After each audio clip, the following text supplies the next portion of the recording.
Bonjour à tous et bienvenue dans ce nouvel audio. Aujourd'hui, le sujet c'est que sont devenus les harceleurs?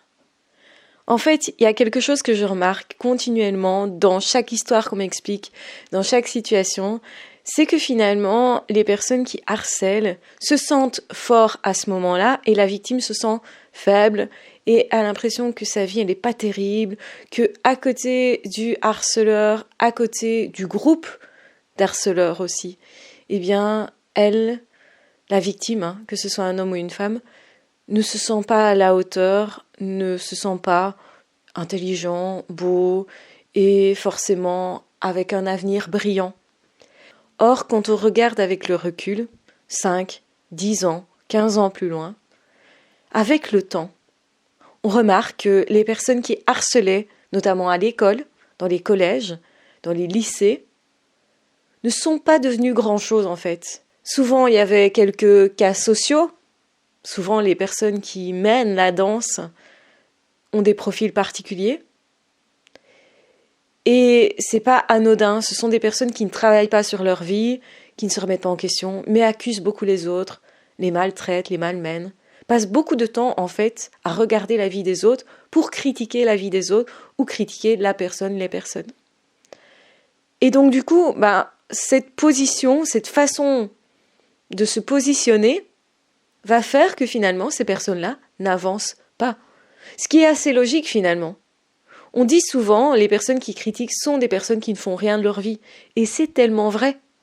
C'est-à-dire que quand on regarde les personnes qui ont harcelé, etc., pas ceux qui éventuellement se sont remis en question, parce que ceux-là existent aussi, mais c'est pas la majorité.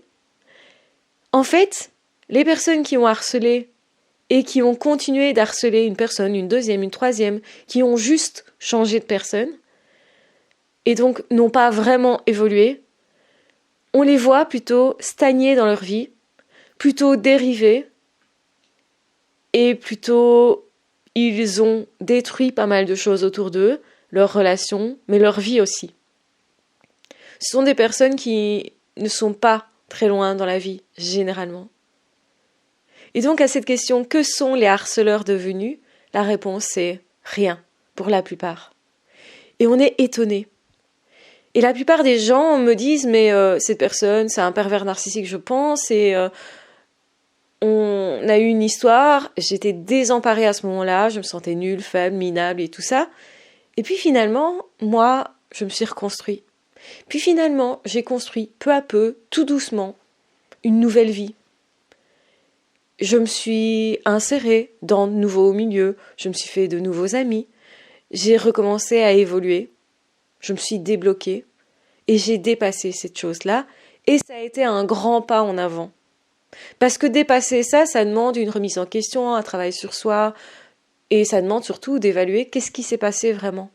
Comment j'ai laissé rentrer cette personne dans ma vie et comment j'ai laissé cette personne rester dans ma vie, qu'est-ce que ça veut dire de moi. Et en faisant tout ce travail-là, la personne, elle a évolué beaucoup.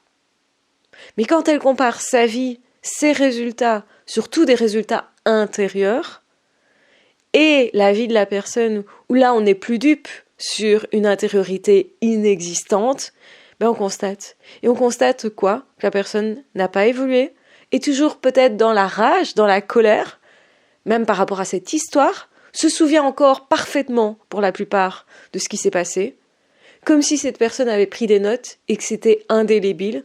C'est assez bizarre d'ailleurs ça, de constater ça. Ça veut dire combien la personne est restée bloquée. La personne n'a pas fait ses deuils. La personne en fait a évité de se retrouver face à soi-même et sur le moment même, cette personne avait l'air de bien s'en sortir parce que directement, cette personne a enchaîné les histoires d'amour, les couples, le travail, ou a justement conservé son travail alors que la victime est partie, ou a changé de quartier. Donc, il y a eu des grands changements dans la vie de la personne qui a été victime de ça. Mais la personne victime n'est pas restée victime. Et c'est comme ça qu'elle a su évoluer. Et maintenant, il est temps d'évaluer la distance parcourue. Et souvent, la personne qui a été victime est fière. Fière d'avoir dépassé tout ça, fière de ce qu'elle est devenue, fière du parcours, fière justement d'avoir trouvé mieux ensuite. d'avoir quitté cette maison, cet appartement, pour trouver meilleur derrière, mieux en fait, d'avoir osé franchir un pas, un cap de choses qu'on n'osait pas faire. Mais le fait d'être confronté à la manipulation, au harcèlement, fait qu'on est obligé de bouger. Et parfois, justement, ça a vraiment du bon.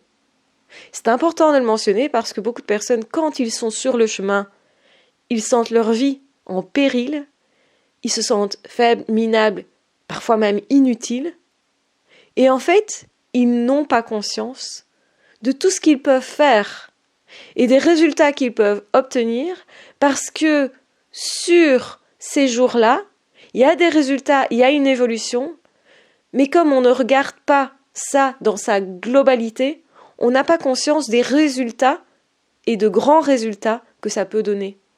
C'est-à-dire qu'on fait un petit pas après l'autre, et comme ce sont des petits pas, on n'a pas l'impression qu'on avance, mais on avance parfois beaucoup, sans s'en rendre compte. Et donc ici, c'est un message d'espoir à toutes les personnes qui sont manipulées, à toutes les personnes qui se disent « je n'avance pas tant que ça », parfois même j'ai l'impression de reculer, mais en fait ça fait partie du chemin. Et donc même si vous n'avez pas conscience que vous êtes en train de vous transformer complètement, pour devenir une autre personne et une personne qui va vraiment se dépasser, et bien en fait, vous ne voyez pas vos changements actuellement, mais je vous garantis que dans 2, 3, 4, 5, 10 ans, là, ce sera une évidence. Même déjà, généralement, 1 an, 2 ans après, il y a une vraie évidence. À savoir que les personnes qui manipulent, qui maltraitent les autres, vont plutôt considérer que le problème vient des autres et donc ne travaillent pas sur eux, ne travaillent pas sur leur vie, n'évoluent pas tant que ça. Ils évoluent dans les apparences. Effectivement, ils ont directement un nouveau couple, ou directement un nouveau travail, ou directement, ils ont l'air d'avoir de l'argent. Mais ce sont des choses qu'ils ont volées aux autres, et en fait, ils n'ont pas fait de parcours intérieur. Et quand on les retrouve des années plus tard, généralement, ils ont dilapidé l'argent, le couple n'a pas tenu, ils ont enchaîné des histoires sans fin, qui ne fonctionnent pas au niveau amoureux. Ils ont perdu un ami, 2 amis, 3 amis, 4 amis, 50, 60. Ils ont en fait plutôt vécu des rejets, des ruptures de liens, des ruptures de contrats. Et finalement, leur vie, elle ne se construit pas. Pour la plupart, c'est ce qui se passe. La plupart des manipulateurs, des harceleurs, qui ne se sont pas remis en question, qui n'ont pas juste été harceleurs que pour un moment, un instant, comme c'est le cas parfois de personnes influencées à certains moments, peut-être par exemple à l'adolescence parce qu'on se cherche plus, eh bien, à l'exception de ces personnes-là, les harceleurs n'avancent pas. Les harceleurs se retrouvent seuls, ou sont dans un couple mais illusoire, ou ont des enfants mais la relation elle n'est pas bonne du tout, ou semblent avoir de l'argent mais en fait derrière quand on gratte un peu on voit surtout beaucoup de dettes. Et donc du coup, ils ne se sont pas enrichis, donc, et au niveau de l'argent, mais aussi au niveau intérieur surtout. Intérieurement, c'est le néant. Et la personne en est toujours au même stade, c'est-à-dire à essayer de compenser ses propres faiblesses, ses propres difficultés, manquements et douleurs passées par l'extérieur, par des relations, mais illusoires. Et plus le temps passe, et plus le fossé entre les personnes qui ont travaillé sur elles-mêmes et les personnes qui n'ont jamais travaillé sur elles se creuse. Vous avancez. Peut-être que actuellement vous ne voyez pas vos avancements, mais pourtant vous faites des choses qui vont vraiment payer sur le long terme, avec de la patience. C'est pas flamboyant au début, mais à la fin, ça sera flamboyant par rapport à cette personne-là. Donc, n'oubliez pas que quand vous regardez la vie d'un pervers narcissique, d'un manipulateur, ce sont des apparences, ce n'est pas la réalité. Donc, ne comparez surtout pas les apparences de ces personnes à votre réalité. Parce que vous aurez l'impression, surtout au début du chemin, que il ne vous arrive pas des trucs chouettes et intéressants, que vous n'avez pas de chance, que vous n'y arrivez pas, vous n'êtes pas doué, en fait, aussi. Mais en réalité, vous êtes plus doué qu'eux. Ce que vous construisez, c'est réel. C'est authentique.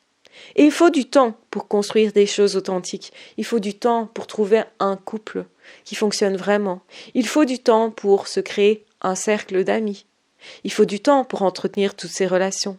Il faut du temps pour travailler sur soi, se développer et s'apaiser. Il faut du temps, il faut aller à la rencontre de soi et ça ne se fait pas en un jour. Il faut aller en profondeur. Et cette profondeur-là, on ne la voit pas de l'extérieur. Les apprentissages que vous faites ne sont pas forcément directement visibles. C'est quand vous serez vraiment à l'aise avec quelque chose que ça va être enfin visible à l'extérieur. N'oubliez jamais ça. Vos apparences pendant longtemps ne vont pas être exceptionnelles. Mais par contre, à l'intérieur, il y a vraiment quelque chose qui se construit. Même si c'est pas simple. Et dans 5, 10 ans, quand on se projette sur le long terme, quand on regarde les résultats sur le long terme, on verra vos évolutions. Et il n'y aura pas photo. En comparaison, ces harceleurs, ces manipulateurs, ces gens toxiques ne seront pas très loin. Seront toujours aigris et dans un mal-être, alors que vous aurez appris à aller plus vers le bonheur, à cultiver des vraies habitudes qui sont porteuses, à développer des vraies amitiés, et vous en aurez vécu des aventures qu'eux n'ont pas vécues. Ne vous laissez pas impressionner par une apparente intensité. Ne vous laissez pas impressionner par des apparences. Ne vous laissez pas impressionner par des apparences de richesse, parce que derrière, il y a des dettes. Et que les dettes, ça doit se payer à un moment donné. Peut-être pas dans l'immédiat, mais à un moment donné, ça se paye. Les relations chaotiques, à un moment donné, ça aussi, ça se paye. Et l'exploitation des autres, à un moment donné aussi, ça se paye. Et les gens vont se détourner. Et vous allez me dire, oui, il y a des personnes qui restent sous emprise. Bien sûr. Peut-être que cette personne, elle a trouvé un couple et ça va rester dans le temps. Et du coup, quand vous allez regarder, vous n'aurez pas cette impression de grosse différence. Mais n'oubliez pas de regarder à l'intérieur chez l'autre et à l'intérieur chez vous, et de comparer la réalité et non l'apparence.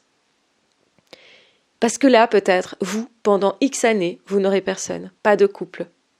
Et puis un jour, vous allez rencontrer quelqu'un, et vous allez vraiment créer avec cette personne-là une relation qui sera exceptionnelle. Et quand vous allez comparer votre relation exceptionnelle avec la relation superficielle de l'autre, vous allez vous dire « Je préfère ma vie, je préfère mon chemin, je préfère mon parcours et je préfère même ce par quoi je suis passée. » Et je suis extrêmement fière de moi. Extrêmement fière de ne pas avoir lâché. Les rêves se réalisent quand on ne les lâche pas face au harceleur, à la manipulation, à la noirceur de l'autre. Gardez votre rêve. Gardez en ligne de mire la lumière. Parce que finalement, c'est ça qui fait la vraie différence. Et l'espoir est très important. Le rêve est très important. Même si cette personne dira toujours que votre rêve n'est pas réalisable ou que c'est illusoire, que jamais vous n'y parviendrez. Si vous vous laissez convaincre de ça, alors effectivement jamais vous n'y arriverez. Sauf que c'est possible. C'est possible, mais avec du temps, avec de l'espoir, avec justement de la niaque, mais avec aussi du lâcher-prise, du repos à certains moments, des périodes où on sait qu'on n'avance pas, ou qu'on avance moins. Et c'est ok, parce que parfois, c'est à ce moment-là qu'on a des déclics qui nous font avancer beaucoup. C'est pas quand on cherche absolument à avancer. C'est pas forcément comme ça que ça se passe. N'oubliez jamais que tout chemin psychologique pour digérer et dépasser quelque chose est fait d'avancement et de recul, est fait de progrès et d'égarement, et que c'est parfois quand on s'égare qu'on trouve le meilleur des chemins. C'est un petit peu comme si vous deviez aller d'un point A à un point B. Au départ, vous avez une carte et vous pensez que c'est par là.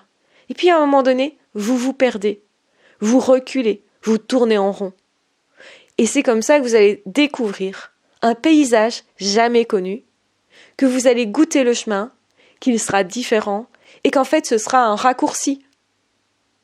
On a besoin de se perdre à certains moments. On a besoin de ne pas être efficace à certains moments. Et c'est OK. Les pervers narcissiques pensent que, justement, il faut être parfait. Les manipulateurs vous poussent généralement à la perfection. Et vont vous dire si oui ou non ils trouvent que c'est assez. Alors qu'en fait, qui sont-ils pour juger ? S'ils passent leur temps à juger, c'est parce que leur vie est tellement minable qu'ils ne supportent pas le jugement sur eux. Et pour ne pas se regarder eux, ils vous regardent vous. Pour ne pas constater combien ils sont nuls, ils regardent chez vous si vous êtes nuls et ils cherchent. Et ils trouvent forcément des choses où ça ne va pas si fort que ça. Mais la vérité, c'est que vous êtes toujours plus loin qu'eux, même quand vous êtes perdu, même quand vous avez l'impression de ne pas avancer, même quand vous vous sentez, vous, égaré. En fait, vous faites quelque chose. Et vous avez surtout le droit de faire des erreurs, de vous égarer, de chercher, et même de faire ce qui n'est pas forcément le meilleur.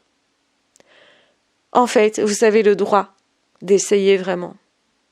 Mais en fait, vous avez déjà bien plus de courage que ces personnes-là, qui n'ont, en réalité, pas de courage du tout. Et c'est pour ça qu'ils n'avanceront pas. Mais ils vont toujours essayer de vous leurrer, de faire semblant qu'ils savent, de faire semblant qu'ils ont.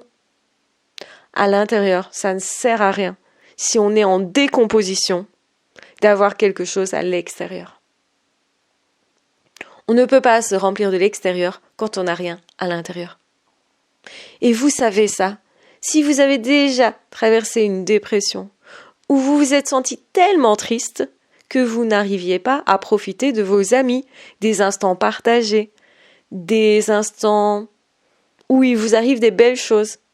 Pour pouvoir goûter ça, il faut savoir être en paix à l'intérieur. Pour être en paix à l'intérieur, il faut traverser par le deuil. Et c'est pas simple, c'est douloureux, c'est compliqué, ça demande des efforts et du temps, et de la patience. Donc prenez patience. Vous serez toujours plus loin que ces personnes-là. Et un jour ou l'autre, vous allez constater combien c'est évident que vous êtes une bien meilleure personne, que vous êtes tellement plus loin, et qu'en fait la vie vous apporte bien plus, parce qu'eux ne savent rien goûter, ils ne savent pas profiter de ce qu'ils ont, peu importe ce qu'ils ont du coup. Ils ne sont et ne seront jamais satisfaits par personne, parce qu'on est en réalité satisfait surtout de soi-même et par soi-même. Le bonheur, on le crée en soi, on ne le cherche pas à l'extérieur. On le crée d'abord en soi, et puis après on le partage avec les autres. Et c'est ça qui fait qu'on peut se nourrir de plein de choses, de beaux paysages, de belles relations, etc. N'oubliez jamais ça. Les pervers narcissiques, les harceleurs, n'avanceront pas, ne feront que semblant d'avancer, vont jouer avec les apparences, mais en réalité, ils feront toujours du surplace.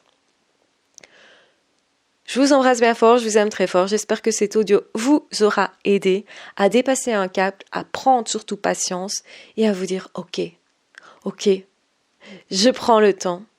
Je prends le temps de soigner cette blessure. Je prends le temps de soigner ça jusqu'au bout, de rencontrer mes peurs, de me regarder en face et de dépasser les choses. Je vous embrasse bien fort, je vous aime très fort. Prenez bien soin de vous. Ciao, bye bye.